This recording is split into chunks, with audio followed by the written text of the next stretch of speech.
Hi friends, sorry teaching point channel में आपका स्वागत है। आज के इस वीडियो में हम लोग सेंटअप एग्जामिनेशन जो क्लास 10th का 16 नवंबर 2022 को हुआ था, मैथ सब्जेक्ट का जितना भी ऑप्शन वाला क्वेश्चन है उसके सही आंसर को हम लोग जानेंगे। ये क्वेश्चन बहुत ही इंपॉर्टेंट है क्योंकि सेंटअप एग्जामिनेशन का बहुत सारा क्वेश्चन फाइनल एग्जामिनेशंस में भी आता है। तो ये जो है आपका वो सेट ए है कि जो यहाँ पे आपको लिखा हुआ है सेट ए, यानी सेट ए का सॉल्यूशंस हम आपको बताने जा रहे हैं। तो चलिए अभी हम लोग इसके क्वेश्चंस को देखेंगे।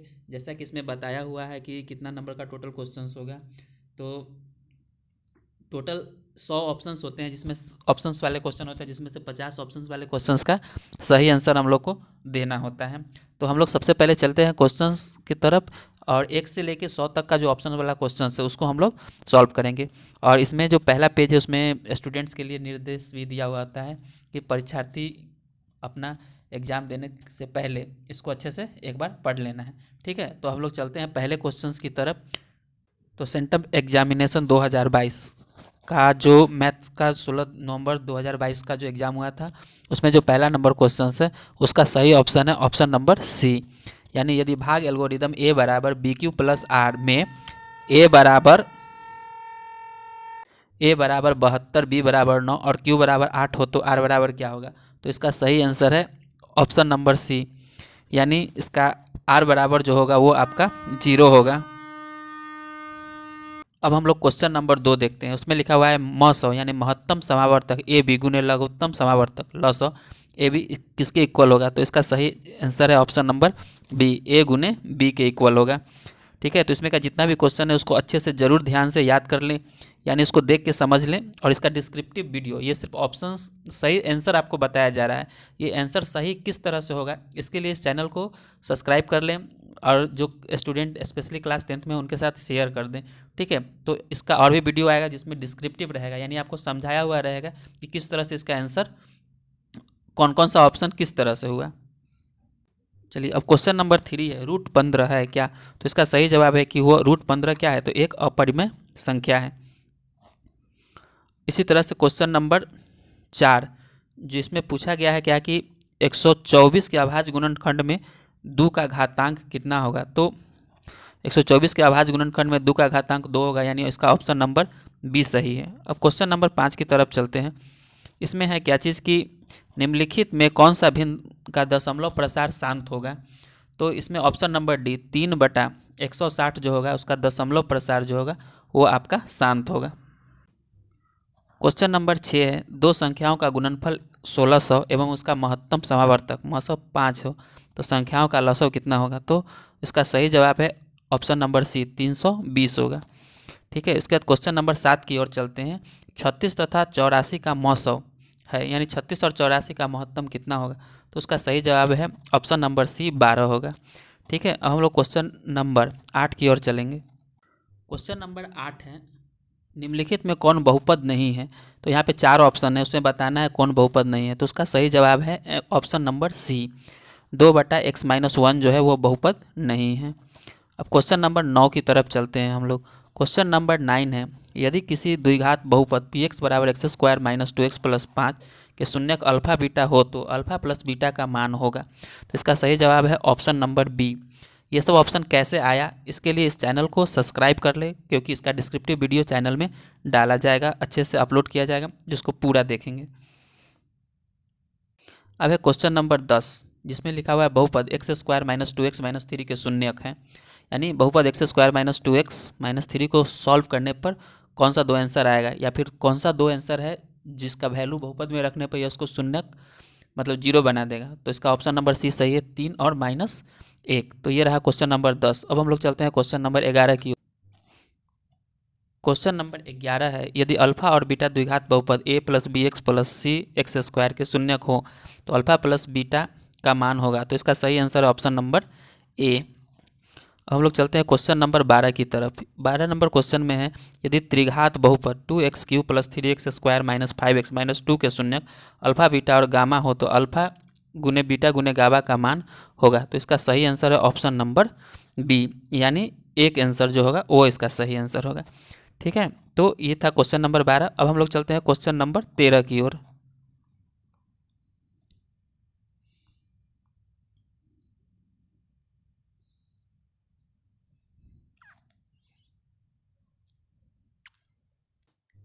चलिए क्वेश्चन नंबर 13 है, यदि पी एक्स बराबर क्यू एक्स इंटू जी एक्स और पी एक्स का घात बराबर 4 और जी एक्स का घात बराबर 2 हो तो पी एक्स बटा जी एक्स का घात क्या होगा? तो इसका सही आंसर है ऑप्शन नंबर सी, यानी 1 होगा। और ये ऑप्शन कैसे ये है, इसके लिए इस चैनल को सब्सक्राइब करें, क्योंकि इसका डिस्क्रिप्टिव वीडियो इस चैनल में मतलब अपलोड किया जाएगा।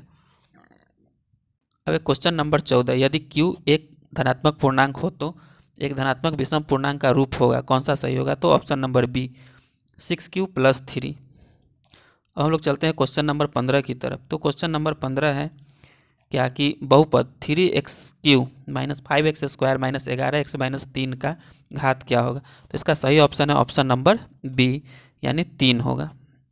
तो ये हो गया 15 क्वेश्चन। अब हम लोग 16 नंबर क्वेश्चन की ओर चलते हैं। क्वेश्चन नंबर 16 है, किसी द्विघात बहुपद के शून्यक यदि 1 एवं 1 हो तो वो द्विघात बहुपद कौन सा होगा? तो उसका सही आंसर है option number A, x² - 2x + 1। और अब क्वेश्चन नंबर 17 की ओर चलते हैं। निम्नलिखित में कौन यौगिक संख्या है, यानी आपको बताना है कौन यौगिक संख्या है। तो 32, यानी ऑप्शन नंबर 3 जो है वो एक यौगिक संख्या है। अब हम लोग क्वेश्चन नंबर 18 की ओर चलते हैं। क्वेश्चन नंबर 18 में निम्नलिखित में कौन सा युग्म सअभाज्य है? तो उसका सही आंसर है 18,25। ये जो युग्म है वो सअभाज्य संख्या है। अब हम लोग चलते हैं क्वेश्चन नंबर 19 की ओर। तो ये है क्वेश्चन नंबर 19, जो कि साफ दिखाई नहीं दे रहा है और धुंधला दिखाई दे रहा है। अगर आपको ये सब क्वेश्चन साफ साफ नहीं दिखाई दे रहा है तो अपने मोबाइल से वीडियो का क्वालिटी बढ़ा लीजिएगा, तो उससे आपको ये सब साफ साफ दिखाई देगा। फिलहाल क्वेश्चन नंबर 19 जो पूरी तरह से साफ नहीं दिखाई दे रहा है, मैं पढ़ के बता दे रहा हूँ कि क्या है क्वेश्चन। यदि बहुपद 3x² + 8x + k के एक शून्यक दूसरे के व्युत्क्रम हो तो k का मान ज्ञात करें। तो इस क्वेश्चन का सही आंसर था ऑप्शन नंबर 3। ठीक है, ऑप्शन नंबर ए सही था, यानी इसका आंसर 3 सही था। अब हम लोग क्वेश्चन नंबर 20 की ओर चलते हैं। क्वेश्चन नंबर 20 है, यदि a1/a2 = b1/b2 = c1/c2 तब समीकरण निकाय a1x + b2y + c1 = 0 and a2x + b2y + c2 = 0 का बताना है कि क्या होगा। तो इसका सही ऑप्शन होगा ऑप्शन नंबर सी, यानी इसका अनंत हल होगा। ठीक है, तो ये दो क्वेश्चन थोड़ा सा अच्छे से दिखाई नहीं दे रहा था, तो ऑडियो यानी हम पढ़ दिए, उसके हिसाब से आप कॉपी पे लिख सकते हैं, समझ सकते हैं। ठीक है, अब हम लोग क्वेश्चन नंबर 21 की ओर चलते हैं। ये है क्वेश्चन नंबर 21। इसका है क्या चीज़ कि यदि समीकरण x + y = 8 के वास्तविक संख्याओं के समुच्च में कितने हल होंगे, यानी बताना इसका कितना हल होगा। तो इसका सही आंसर है ऑप्शन नंबर बी, इसका अनगिनत हल होगा। अब हम लोग क्वेश्चन नंबर 22 की तरफ चलते हैं। यहाँ पे दो समीकरण दिया हुआ है, यदि 29x + 37y = 103 एवं 37x + 29y = 95 तब x और y का क्या वैल्यू होगा। तो इसका सही आंसर है ऑप्शन नंबर ए, यानी x = 1 और y = 2। ये इस क्वेश्चन का राइट आंसर है। तो ये हो गया क्वेश्चन नंबर 22। अब हम लोग चलते हैं क्वेश्चन नंबर 23 की ओर। क्वेश्चन नंबर 23 है, एक घातीय समीकरण का लेखाचित्र हमेशा निरूपित करता है। तो इसका सही आंसर है एक सरल रेखा। एक घातीय समीकरण का लेखाचित्र हमेशा एक सरल रेखा को निरूपित करता है। अब क्वेश्चन नंबर हम लोग 24 चलते हैं। k के किस मान के लिए समीकरण निकाय kx - y = 2 और 6x - 2y = 3 का अद्वितीय हल है। तो इसका सही आंसर है k ≠ 3, यानी k बराबर नहीं है 3 के। ये 24 का सही आंसर हो गया। अब हम लोग चलते हैं क्वेश्चन नंबर 25 की ओर। यदि दो चर के दो रैखिक समीकरणों के आलेख समांतर रेखाएं हो तो हलों की संख्या कितनी होगी, यानी बताना है कि अगर दो चर में दो समीकरण दिया हुआ है और दोनों का आलेख यानी ग्राफ जो है समांतर रेखा है तो कितना हल होगा। तो उसका सीधा जवाब है कि इसका कोई हल नहीं होगा। ये हो गया क्वेश्चन नंबर 25। अब हम लोग चलते हैं क्वेश्चन नंबर 26 की ओर। क्वेश्चन नंबर 26 है, निम्नलिखित में कौन द्विघात समीकरण नहीं है, यानी बताना है कौन द्विघात समीकरण नहीं है। तो इसका सही आंसर है ऑप्शन नंबर सी, 3x² - 2 √x + 8 = 0 जो है वो द्विघात समीकरण नहीं है। क्यों नहीं है ये जानने के लिए इस चैनल को सब्सक्राइब करें। अब हम लोग चलते हैं क्वेश्चन नंबर 27 की ओर। क्वेश्चन नंबर 27 है, द्विघात समीकरण bx² + ax + c = 0 का विवेचक कौन है, यानी बताना है ये जो समीकरण उसका विवेचक कौन है। तो इसका सही आंसर है option number A, a² - 4a 4bc। ठीक है, क्वेश्चन नंबर 27 हो गया। अब हम लोग चलते हैं क्वेश्चन नंबर 28 की। क्वेश्चन नंबर 28 है, द्विघात समीकरण x² + 4x + 1 = 0 का विविधकर होगा, यानी इसका विविधकर कौन होगा, तो ए होगा, यानी 12। क्वेश्चन नंबर 29 की ओर चलते हैं। यदि द्विघात समीकरण 2x² प्लस एक्स प्लस 6 बराबर 0 का एक मूल 2 हो तो ए का मान कितना होगा, तो ए का मान होगा -7। ठीक है, अब क्वेश्चन नंबर हम लोग चलते हैं 30 की ओर। क्वेश्चन नंबर 30 जो है वो है क्या, यदि द्विघात समीकरण के मूल 5 और -2 हैं तो समीकरण है, तो इसका सही आंसर है option number B, x² - 3x - 10 = 0। तो यह गया क्वेश्चन नंबर 30 तक। अब हम लोग चलते हैं क्वेश्चन नंबर 31 की ओर। क्वेश्चन नंबर 31 है, यदि अल्फा बीटा द्विघात समीकरण 3x² प्लस 8x प्लस 2 बराबर 0 के मूल है तब 1/अल्फा प्लस 1/बीटा का मान होगा, तो इसका सही आंसर है ऑप्शन नंबर सी, -4। अब क्वेश्चन नंबर 32, इसमें है यदि द्विघात समीकरण ax² plus bx plus c बराबर 0 के विविधकर का मान 0 से बड़ा है तो मूलों की प्रकृति क्या होगी, तो इसका सही आंसर ऑप्शन नंबर बी, वास्तविक एवं असमान। क्वेश्चन नंबर अब हम लोग चलते हैं 33 की ओर। क्वेश्चन नंबर 33 है क्या कि समांतर श्रेणी 0.6, 1.7, 2.8, 3.9 का सार्व अंतर है, तो इसका सही आंसर ऑप्शन नंबर बी, 1.1। फिर है क्वेश्चन नंबर 34, निम्नलिखित में कौन समांतर श्रेणी है, तो इसका सही आंसर है ऑप्शन नंबर बी, यानी इसका सही आंसर है ऑप्शन नंबर बी, यानी -10, -6, -2 और 2, ये जो होगा इसका सही आंसर। अब चलते हैं क्वेश्चन नंबर 35 के पास। क्वेश्चन नंबर 35 है कि यदि 4/5, 1, 2 किसी समांतर श्रेणी के 3 क्रमागत पद है तो ए का मान बताना, तो ए का मान होगा 7/5। अब है क्वेश्चन नंबर 36, यदि समांतर श्रेणी का nवां पद 3n+5 है तो इसका सार्व अंतर क्या होगा, तो इसका सही जवाब है ऑप्शन नंबर सी, 3 होगा। अब है क्वेश्चन नंबर 37, समांतर श्रेणी 5, 7, 9, 11 का कौन सा पद 29 है, तो इसका सही जवाब है ऑप्शन नंबर ए, 13वां पद। ठीक है, अब क्वेश्चन नंबर हम लोग 38 की ओर चलते हैं। क्वेश्चन नंबर 38 है, यदि किसी समांतर श्रेणी का 7वां पद 4 एवं सार्व अंतर -4 है तो उसका प्रथम पद क्या होगा, इसका सही जवाब है ऑप्शन नंबर डी, 28। अब चलते हैं क्वेश्चन नंबर 39, यदि किसी समांतर श्रेणी में ए 18 यानी 18वां पद -a 14 यानी 14वां पद बराबर 32 है तो उस समांतर श्रेणी का सार्व अंतर क्या होगा, तो इसका सही जवाब है ऑप्शन नंबर ए, 8 होगा। ठीक है, अब हम लोग चलते हैं क्वेश्चन नंबर 40 की तरफ। तो क्वेश्चन नंबर 40 है 1 + 2 + 3 + 4 + डॉट डॉट प्लस n बराबर होगा किसके, तो इसका सही ऑप्शन है option number B, n × n + 1/2। अब हम लोग चलते हैं क्वेश्चन नंबर 41 की ओर। क्वेश्चन नंबर 41 है, प्रथम 10 विषम प्राकृतिक संख्याओं का योगफल कितना होगा, तो इसका सही आंसर है option number B. Question number 42 की ओर चलते हैं, y अक्ष से बिंदु ए 7,8 की दूरी कितनी होगी, इसका सही आंसर है ऑप्शन नंबर ए, 7 इकाई। अब चलते हैं हम लोग क्वेश्चन नंबर 43 की तरफ। क्वेश्चन नंबर 43 है, बिंदु -5, -3 किस पाद में स्थित है, तो इसका सही आंसर है ऑप्शन नंबर सी, तृतीय पाद में। क्वेश्चन नंबर 44 है, x अक्ष का समीकरण क्या होगा, तो y = 0। क्वेश्चन नंबर 45 क्या है, बिंदु P -6, 8 की मूल बिंदु से दूरी कितनी है, तो इसका सही आंसर ऑप्शन नंबर डी, 10 इकाई। ठीक है, अब है क्वेश्चन नंबर 46, बिंदु A 7,13 एवं बिंदु B 10,9 के बीच की दूरी कितनी होगी, इसका सही आंसर है ऑप्शन नंबर ए, 5 इकाई होगी। अब है क्वेश्चन नंबर 47, बिंदुओं A -5,4 एवं B 7, -8 को जोड़ने वाले रेखाखंड का मध्य बिंदु का निर्देशांक कितना होगा, तो इसका सही आंसर है ऑप्शन नंबर बी, 1, -2। ठीक है, अब क्वेश्चन नंबर 48 है, x = -15 का आलेख कैसी सरल रेखा होगी, तो इसका सही आंसर है बी, y अक्ष के समानांतर। अब इसके बाद है क्वेश्चन नंबर 49। क्वेश्चन नंबर 49 से बिंदु 4.5, 7.6 की कोटि क्या है, तो इसका आंसर है option number B, 7.6। Question number 50 है, त्रिभुज ए ओ बी जिसके शीर्ष ए ओ और बी का शीर्ष दिया हुआ है तो उसका क्षेत्रफल कितना होगा, तो इसका सही answer option number B, 1/2 AB वर्ग इकाई। ठीक है, अब है क्वेश्चन नंबर 51, यदि बिंदुओं A -6,5 एवं बिंदुओं -2,3 को जोड़ने वाली रेखाखंड का मध्य बिंदु P a/2,4 हो तो A का मान बताएं, तो A का मान होगा -8, यानी ऑप्शन नंबर ए सही है। अब है क्वेश्चन नंबर 52, जिसमें लिखा हुआ है कॉसेक 90 डिग्री -θ = क्या होता है, तो सेक थीटा होता है, यानी ऑप्शन नंबर बी सही। उसके बाद क्वेश्चन नंबर है 53, जिसमें लिखा हुआ है क्या चीज़ कि tan 48 डिग्री, tan 23 डिग्री और tan 42 डिग्री और tan 67 डिग्री का कितना होगा वैल्यू। तो इसका सही आंसर है ऑप्शन नंबर बी 1 होगा। फिर क्वेश्चन नंबर 54 जिसका सही आंसर है ऑप्शन नंबर बी। अब है क्वेश्चन नंबर 55। क्वेश्चन नंबर 55 का सही आंसर है ऑप्शन नंबर सी। उसके बाद क्वेश्चन नंबर 56। क्वेश्चन नंबर 56 में से 0 डिग्री का वैल्यू कितना होगा, तो इसका सही आंसर है ऑप्शन नंबर सी।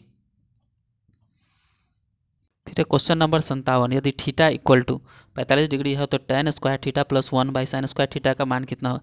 इसका सही आंसर है ऑप्शन नंबर सी 3 होगा। ठीक है, इसी तरह से हम लोग आगे देखते हैं। उसके बाद है क्वेश्चन नंबर 58, जिसमें पूछा जा रहा है कि कौन सही है। तो इसका सही आंसर है option number C, sine 30 degree और cos 60 डिग्री दोनों का वैल्यू इक्वल होता है। उसके बाद क्वेश्चन नंबर 59। क्वेश्चन नंबर 59 में यदि अल्फा बराबर बीटा बराबर 60 डिग्री हो तो cos अल्फा माइनस बीटा का मान कितना होगा। तो इसका सही आंसर है ऑप्शन नंबर बी, यानी 59 का ऑप्शन नंबर बी एक आंसर जो है वो सही है। अब चलते हैं क्वेश्चन नंबर 60 की। क्वेश्चन नंबर 60 है का जो सही आंसर है वो है option number B. Question number 61 है। क्वेश्चन नंबर 61 का जो सही आंसर है वो है आपका ऑप्शन नंबर डी।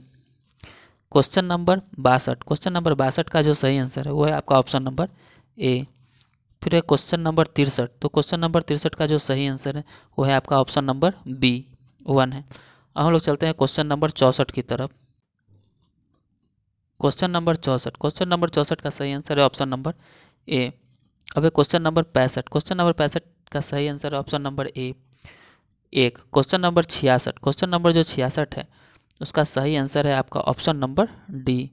इसके बाद है क्वेश्चन नंबर 67। क्वेश्चन नंबर 67 का सही आंसर है ऑप्शन नंबर कॉसेक, ये है आपका ऑप्शन नंबर कॉसेक 45 डिग्री। ठीक है, तो अब हम लोग चलते हैं क्वेश्चन नंबर 67 की तरफ। क्वेश्चन नंबर 68 है। क्वेश्चन नंबर 68 का जो क्वेश्चन है वो sine square 60 degree minus cos square 60 degree है। तो उसका सही आंसर है ऑप्शन नंबर डी। उसके बाद क्वेश्चन नंबर 69, त्रिभुज एबीसी में तो 69 क्वेश्चन है, इसका सही आंसर है ऑप्शन नंबर बी। फिर है क्वेश्चन नंबर 70, यानी ये हाइट एंड डिस्टेंस का क्वेश्चन है, जिस क्वेश्चन का सही आंसर है ऑप्शन नंबर बी। और ये आंसर कैसे बी है या फिर किसी भी क्वेश्चन का ऑप्शन कैसे कौन सा आया, उसके लिए इस चैनल को सब्सक्राइब करें, क्योंकि इस चैनल पर क्लास 10 से रिलेटेड सभी डिस्क्रिप्टिव वीडियो डाले जाएंगे, चाहे वो मैथ साइंस या किसी भी विषय से रिलेटेड हो। ठीक है, तो इस चैनल को सब्सक्राइब कर ले, जो स्पेशली जो स्टूडेंट क्लास 10 के एग्जाम देने वाले हैं। क्वेश्चन नंबर 71 है, इसका सही आंसर है ऑप्शन नंबर बी। फिर है क्वेश्चन नंबर 72, तो 72 का सही आंसर है ऑप्शन नंबर ए। फिर है इसके बाद क्वेश्चन नंबर 73। क्वेश्चन नंबर 73 है, 73 का सही आंसर है ऑप्शन नंबर बी। अब हम लोग चलते हैं क्वेश्चन नंबर 74 की तरफ। क्वेश्चन नंबर 74 है, उसका जो सही आंसर है ऑप्शन नंबर डी। ठीक है, उसके बाद हम लोग चलते हैं क्वेश्चन नंबर 75 की ओर। क्वेश्चन नंबर जो 75 है उसका सही आंसर है ऑप्शन नंबर बी, यानी 10 सेंटीमीटर। ठीक है, अब हम लोग चलते हैं क्वेश्चन नंबर 76 की तरफ। क्वेश्चन नंबर 76 है, उसका सही आंसर है ऑप्शन नंबर ए। उसके बाद हम लोग चलते हैं क्वेश्चन नंबर 77 की तरफ। तो क्वेश्चन नंबर 77 है, उसका सही आंसर है ऑप्शन नंबर बी। ठीक है, उसके बाद क्वेश्चन नंबर 78 की ओर चलते हैं हम। क्वेश्चन नंबर 78 है, तो क्वेश्चन नंबर 78 का सही आंसर है ऑप्शन नंबर बी। ठीक है, उसके बाद हम लोग चलते हैं क्वेश्चन नंबर 79 की तरफ। तो इसका सही आंसर है ऑप्शन नंबर बी। और क्वेश्चन के लिए क्वेश्चन का स्क्रीनशॉट ले सकते हैं या फिर वीडियो को रोक के कॉपी पे लिख के अच्छे से समझ सकते हैं। ठीक है, क्वेश्चन नंबर 80 की तरफ चलते हैं। तो क्वेश्चन नंबर 80 के लिए है ऑप्शन नंबर बी सही। अब है क्वेश्चन नंबर 81। तो क्वेश्चन नंबर 81 का सही ऑप्शन है ऑप्शन नंबर बी। अब है क्वेश्चन नंबर 82। तो क्वेश्चन नंबर 82 का सही ऑप्शन है ऑप्शन नंबर सी। अब है क्वेश्चन नंबर 83। क्वेश्चन नंबर 83 है, क्वेश्चन नंबर 83 का सही आंसर है ऑप्शन नंबर ए। अब हम लोग चलते हैं क्वेश्चन नंबर 84 की तरफ। क्वेश्चन नंबर 84 का सही ऑप्शन है ऑप्शन नंबर सी। अब है क्वेश्चन नंबर 85 की ओर चल। क्वेश्चन नंबर 85, जिसमें दो बेलनों के त्रिज्याओं का अनुपात दिया, उसका सही आंसर ऑप्शन नंबर बी। फिर क्वेश्चन नंबर 86, उसका सही आंसर है option number A. Question number 87, जिसका सही आंसर है ऑप्शन नंबर सी।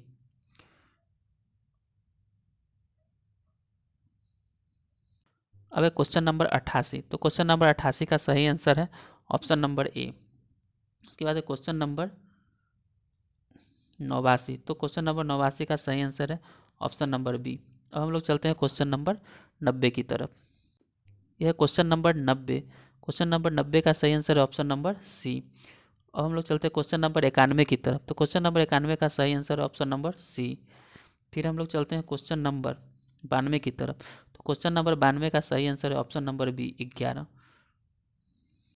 फिर है क्वेश्चन नंबर 93। क्वेश्चन नंबर 93 का सही आंसर है ऑप्शन नंबर ए। ठीक है।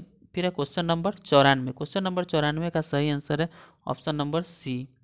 Question number 95। क्वेश्चन नंबर 95 का सही आंसर है ऑप्शन नंबर डी। फिर है क्वेश्चन नंबर 96। क्वेश्चन नंबर 96 का सही आंसर है option number C. Question number 97। Question number 97 का सही आंसर है option number C. Question number 98। Question number 98 का सही आंसर है ऑप्शन नंबर बी यानी 4 है। अब हम लोग चलते हैं, इसमें 2 क्वेश्चन और है अब उसकी ओर, यानी क्वेश्चन नंबर 99 और क्वेश्चन नंबर 100 की ओर। क्वेश्चन नंबर 99 है जिसका सही आंसर है आपका ऑप्शन नंबर ए।